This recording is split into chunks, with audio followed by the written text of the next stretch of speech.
Hello everyone, welcome back to the channel. Today we're going to be talking about a fun draft format that you guys can play at home or out and about, and it can be done with as little as 2 people. Introducing Winchester Draft. So to set up a Winchester Draft, you need 45 cards for each player, or 3 booster packs per player basically.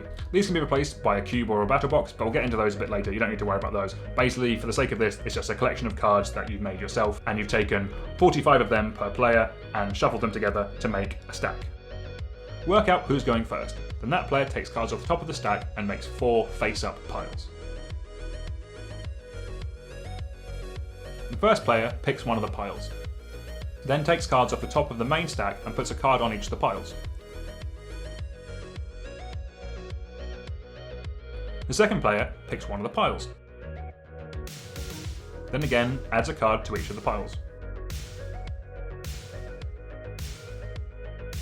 Each player takes in turn doing this until there are no cards left. Everyone then builds a 40 card deck.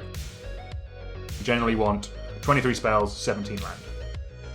This is a really fun draft format for newer players, but it's a ton of fun for people who are more experienced as well. As you're drafting face up, you know what colours everyone is in, and you know what they're trying to do. This lets people find their lanes. It means that there isn't too much fighting, and it makes sure that everyone ends up with a pretty much functional deck. However, because everything is face up, you can find yourself with the decision of, do I take this pile with a card that's great for my deck, or do I take this pile with a card that's good for my deck, but with a card that if my opponent gets, I lose and I can't win. It's these kind of decisions that make Winchester Draft really interesting. Early on, it's probably best to prioritise the most broken cards you can see and then kind of go from there. Lands and ways of interacting with your opponent are also high picks for me. When you get about halfway through the draft, this is when I would just double check if you're getting towards the point where you think you're going to have enough cards to make a deck.